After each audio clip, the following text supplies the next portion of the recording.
Thank you for calling Cheap Shot News. My name is Zach. We're going to get into some topics today. Mostly Avatar and Kingsman related. So why not just get started? So, James Cameron recently announced via Facebook or some sort of social media device. I don't know. It's not like I'm on the computer a lot. Psych! I'm on the computer all the time with work and doing this for you guys, for your entertainment. It's really for you, the fans. Thank you for coming.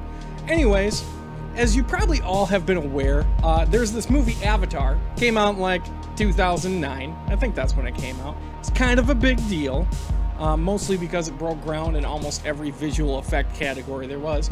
And it was directed by a man, again, maybe not heard of him, called James Cameron. Again, kind of a big deal. So, in 2009 that happened, and then it was like the highest grossing movie of all time. You know, again, not a big deal. So he had this grand idea of, we're going to make more of these movies. Now, if you've watched that movie recently, it's basically Pocahontas in space, is pretty much what it comes down to. Some people have said like Dances with Wolves. Ultimately, white man bad, different colored people good, and we should protect their land and things. So, not an overly great plot line, not superior acted, but it was a big deal at the time because it broke ground in 3D and just general visual effects. So, very big. So, off of that huge success, Cameron has decided we're going to make more movies. Now, initially, the second in the series was supposed to come out sometime in like 2018. I believe that was the plan. That hasn't happened, but we have release dates now from Cameron and Fox, again, via the Facebook, that's saying that they're planning on starting those releases in 2020.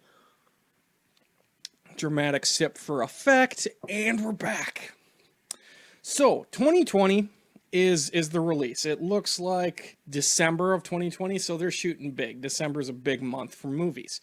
So, I don't know how you guys feel about this, but I am very unamused.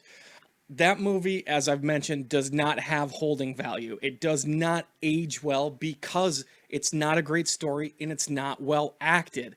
So, in the visual effects, although awesome in '09, are average. Now, slightly above average, I would say, but anybody who's seen like The Jungle Book can attest that The Jungle Book looks pretty dang spectacular and is probably better than Avatar was. So watching that now is not that impressive. So what I'm here to say, and I'm going to make a statement, as I don't think this is going to do very well.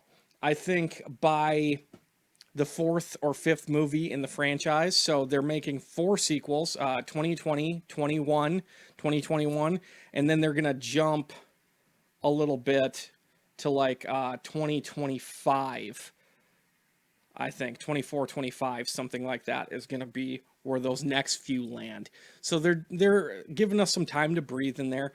I think those last 2 movies, if they get made, obviously I don't know what the contract is with Fox. I mean, if they get made at all, I don't think they make any money. I think they bomb at the box office because I just don't think you can make a good enough story out of this to be appealing. Now, as we're seeing more and more as time moves on, the foreign box office is becoming a bigger deal, specifically Asian, China, Japan. That is driving a lot of these sales. I mean, look at Fast and the Furious, for example. So it really comes down to what they're doing over in the foreign markets, how it goes over there, what it's really going to look like. But I honestly think, I don't think this is going to make money by the 4th and 5th movie. Specifically here in the US. It could eventually do something over foreign countries and not here, but why does it matter? It's all about America, right? So that's what I'm thinking. Let me know what you guys' thoughts are. Geez, there are several people commenting. Fox is going to need some sort of franchise, Mike says. That's kind of true. I mean, with everybody going to a more franchise setting of several movies in a series, I don't think it's going to work. Another dramatic sip. That's for you, Mike. Thank you very much. And moving on. So, anyways, let me know what you think about Avatar. I might get back to that. Another interesting thing I found out just minutes ago, literally, and again, thank you, Mike Gibson, for bringing this up to me. We are closing in on casting of Timon and Pumbaa for the new live action Simba.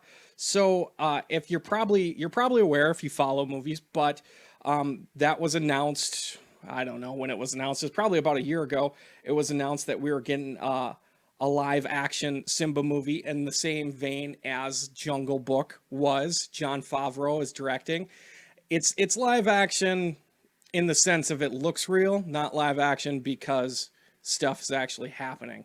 It's just really good effects, really good CGI. So Donald Glover was cast as the lion Simba. This says lion cub Simba, and James Earl Jones is his father Mufasa. I don't know if the rap has that correct though, because I would think Donald Glover is going to play him as adult. I'm happy that they brought James Earl Jones back, so that was cool. So, anyways, getting back on topic, I'm getting off topic. Timon and Pumbaa were coming in on the two guys that are cast for that, and it looks like Billy Eichner and Seth Rogen. Now, you can probably guess who's who. Seth Rogen is dead on, in my opinion, for a Pumbaa, with that stupid laugh and just his kind of gruff voice, and it just works. That being said, Billy Eichner makes me a little hesitant. I know, Mike, you brought this up to me because you are a huge fan of Billy Eichner. That being said, he's always in your face. He's always that guy, just loud and screaming, and that can be really funny, and that can work. I just don't know if it works in this situation. Let's see if he can tone it down a bit. Timon had some finesse to him. He was a little bit of a talker. He could get his way. He could finesse people into doing kind of what he wanted. So let's see if Eichner can actually pull that together and do something interesting in that regard. That's what I would like to see. But either way, two very interesting casting. They're obviously trying to attract, the young audience with the story again, but they're definitely trying to attract the audience that grew up on this with getting actors that are kind of in that range. I grew up on The Lion King. I'm 28 now. Numbers are hard. I'm 28 now. I grew up on those movies, and Seth Rogen and Billy Eichner are right in my wheelhouse for like comedians and shows and movies and stuff like that. So I kind of see where their head's at. So that is pretty cool. Looking forward to it regardless of how it turns out. I was a big fan of Jungle Book, so the new Jungle Book, obviously. So moving on to probably my main topic of the evening, Kingsman: The Golden Circle. Now, Kingsman, the original, hit theaters in like February 2014, and it was kind of just an unsuspected hit of that year.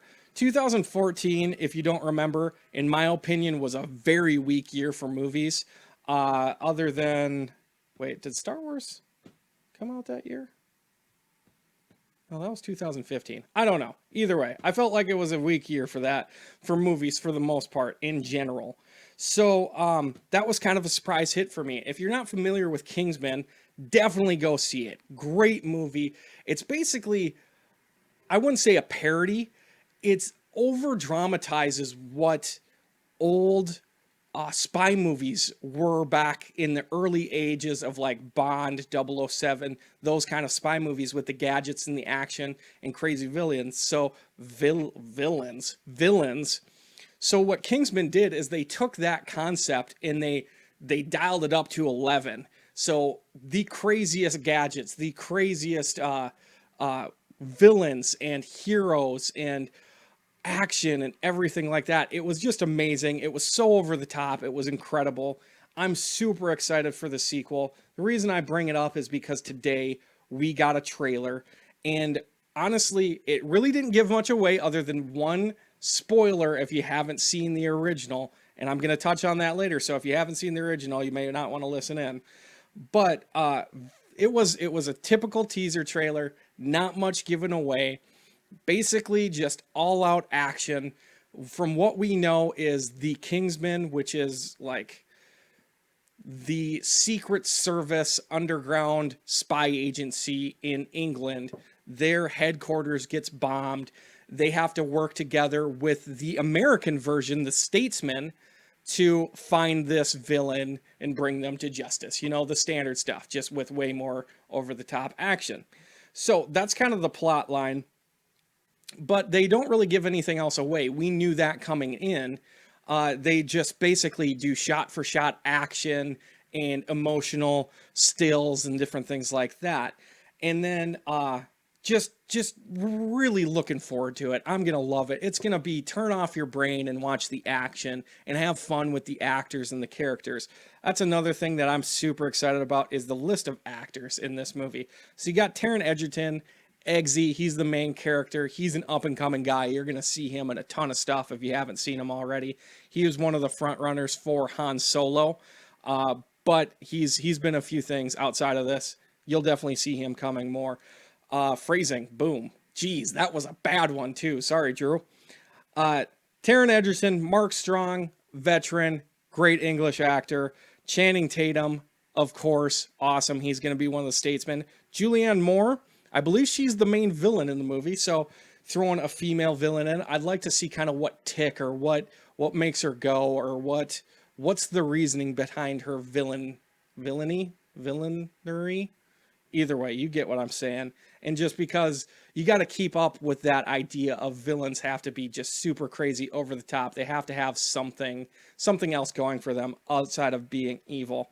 And then you got Jeff Bridges, Halle Berry, Pedro Pascal. Excited about him. I've loved him ever since I saw him in Game of Thrones.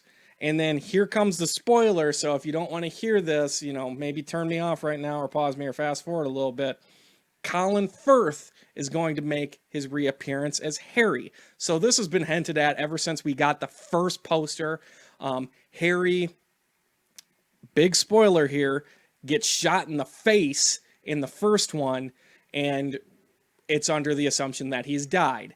Well, they don't really tease anything, at least as far as I can remember from the first movie, but when we got the first poster, we saw a pair of glasses with a lens missing, and I can't remember what the quote was, but things aren't always as they appear was kind of the saying there to kind of give us an idea. So we've been hinted at that for a while, so it's not, I guess, super surprising that they already spoiled that, but it would have been interesting if they could have left that for the movie. So very excited about it. Again, highly, highly recommend you go back and watch Kingsman if you haven't already. Really great movie. So finally, I'm going to wrap up, and I feel like I've just been flying through this, and hopefully this is enjoyable for you. I get kind of excited when I don't have things scripted out. So, the last couple things I'm going to talk about is release dates for some things in the Disney line. So, I kind of completely forgot that the Han Solo movie is going to throw a bit of a wrench into the timing of the Star Wars movies. So we get episode 8 here in December, and then not a year later, next December, what year is it? Instead of being in December 2018, we're going to see the Han Solo movie in May of 2018. So it's going to throw it off a little bit, and that's also going to throw off Star Wars Episode 9. So we're going to see Star Wars Episode 9 than I probably anticipated. We're actually going to see that in May of 2019. So it goes Episode 8 December, Han Solo next May, and then Episode 9 May of 2019, which is going to put that movie a few days ahead of the 42nd anniversary of New Hope. So that's cool. Looking forward to seeing that. Also, Frozen 2 is coming out in November of, I believe that one was also 2019 or 2018. Let me verify that for you guys because I know it's so important. November 27th, 2019, Frozen 2 is coming out. Good movie, solid movie. Basically, all my nieces absolutely adored it for like a year, so that was fun. Got to dress up as princesses and things like that. Always enjoyable as a grown man. Anyways, if you're excited about that, kudos. What that says to me is even Disney is kind of running out of original ideas. It's all about the money. All about the money, money. Why am I singing? That's not my wheelhouse, guys. Another dramatic sip. All right, moving on. So yeah, they're doing all these reboots, they're doing all these sequels because they know for a fact that they will make money.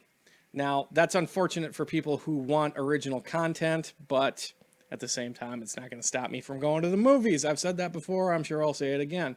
And then finally, the big announcement is Indiana Jones 5 has been pushed back to 2020. Now, you may be thinking, they're making an Indiana Jones 5? Isn't Harrison Ford dead? Jeez. I mean, he is doing Blade Runner, that's coming out later this year. They are milking those cash cows until they are literally, in this case, maybe a dead Harrison Ford.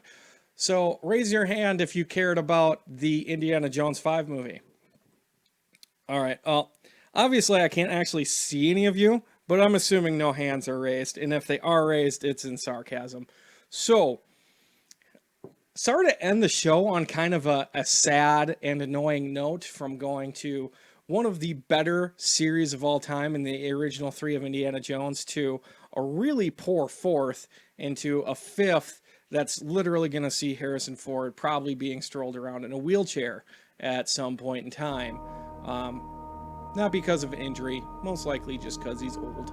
So I'm going to end on that note. Old people are cool, but they just probably shouldn't be doing action movies. Just saying. It's probably not great for your health. Anyways, I'm Zach. This is Cheap Shot News.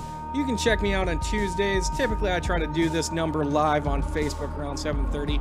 I worked a little late today, but I still wanted to get something out there for you, the fans. You can also subscribe on YouTube. Like and subscribe below. If you are at all interested in what you're seeing, I try to put this out on a weekly basis. Even if you watch me on Facebook, watch me on YouTube as well. It would help. Thank you very much. Anyways, you guys have been great. I have also been great.